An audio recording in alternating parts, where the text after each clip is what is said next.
So if you were listening to the gospel last Sunday, you probably think it's more or less, and it is, more or less a repeat of last Sunday's reading from the gospel. So it posed a bit of a difficulty. What can I come up with this week that I didn't say last week? And it's a bit like a pastor put a sanitary hand dryer in the restroom in the church. He thought it was more hygienic. But about a month later, it disappeared. He had it taken out. And somebody said to him, "Why did you remove the hot air hand dryer from the restroom?" He said, "Because somebody put a note on it, and it said, 'For a sample of last Sunday's sermon, press the button.'" Hot air. Hot air. It's very easy when you're up here to come up with hot air. Anyhow, I just want to begin with a little quotation from Thomas Merton. You probably all have heard of Thomas Merton. He was a monk, a very famous monk, and also he was very famous as a layman, and he actually lived the remainder of his life more or less as a hermit. But one of the things he said, "If you want to know my identity, don't ask me questions like, where was I born, or where did I come from, or what are my likes and dislikes, or what kind of food do I like, or what kind of job do I do, but ask me, what are you living for? What are you living for?" Now that's a very deep and kind of intimidating question, and a kind of a frightening question. Ask me what I am living for. And most of us, sometime in our lives, have to ask ourselves that question. What am I living for? And a lot of people, sometime in their life, maybe they hit a wall, or we call it a crisis, or it might be a mid-life crisis or a younger life crisis. You begin to question the whole purpose of life. Why was I put here? Why was I born? And there is an answer to that, but many people never find that out.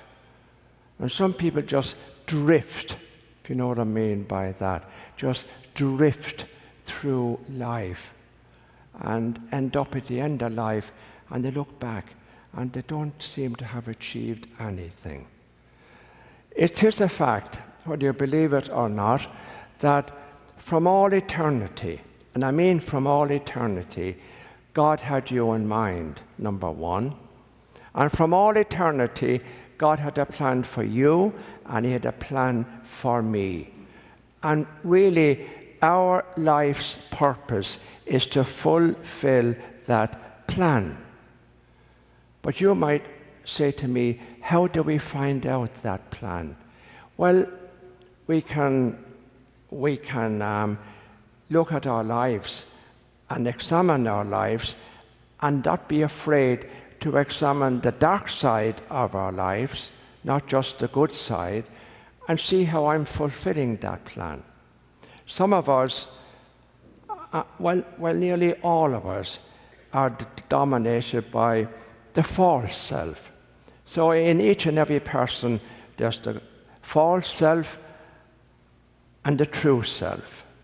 And the whole purpose of life is to live and become the true self.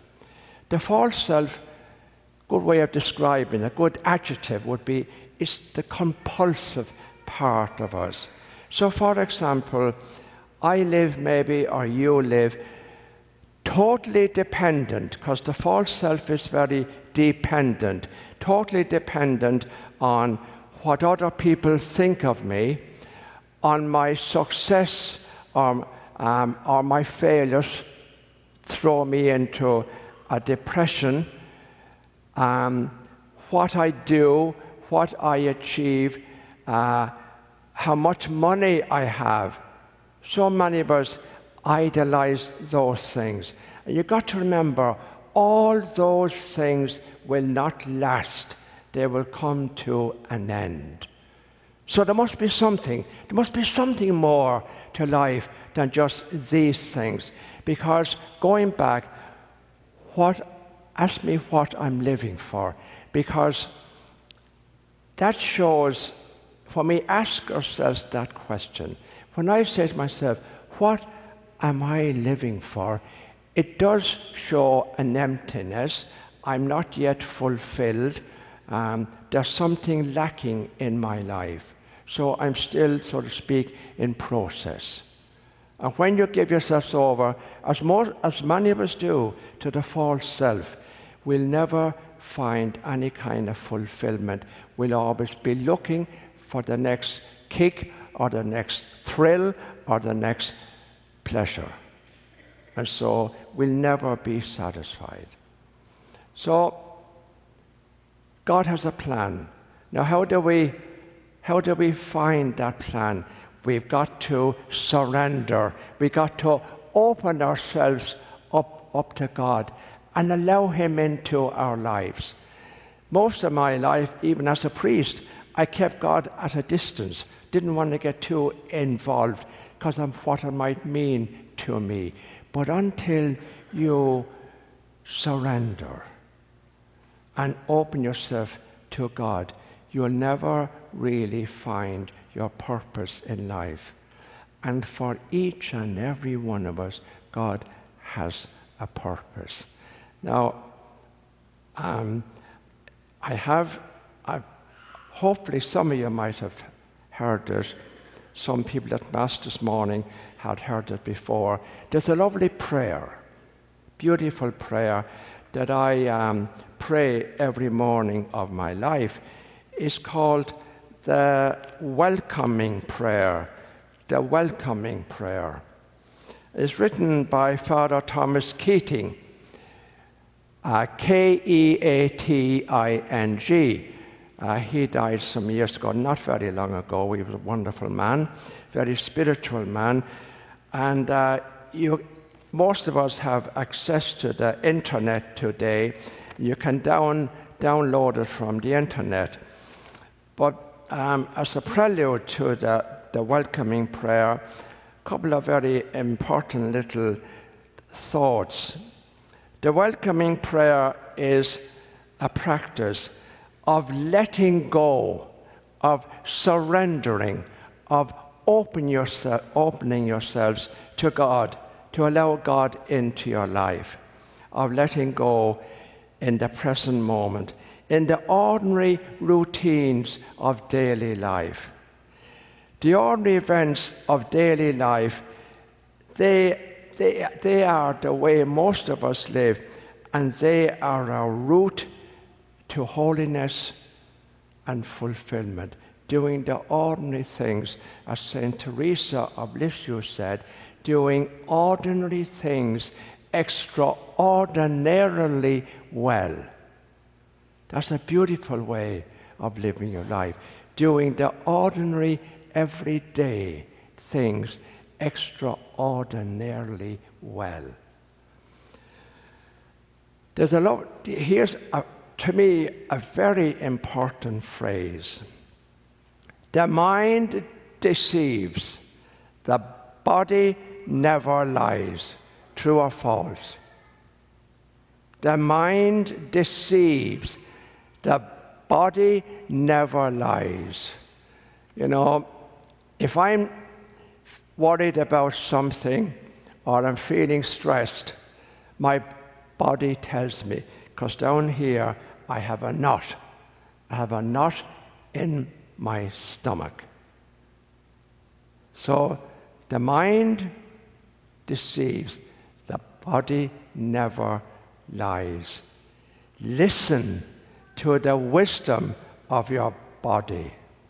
Very important. A lot of us don't. Listen to the wisdom of your body. There is never a thought, feeling, or emotion that does not have a corresponding body sensation. Isn't that true? Huh? There's never a feeling, a thought, or an emotion that you don't feel in your body. And this is the beautiful welcoming prayer. Welcome, welcome, welcome. I welcome everything that comes to me in this moment, because I know it's for my healing. I welcome all thoughts, feelings, emotions, persons, situations, and conditions. I let go of my desire for affection, esteem, and approval. I let go of my desire for security. I let go of my desire for power and control. I let go of my desire to change any situation, condition, person, or myself. I open to the love and presence of God and the indwelling of the Holy Spirit, of God living within me. And if you pray that every morning, you'll find you'll have the ability to cope with anything that life throws at you.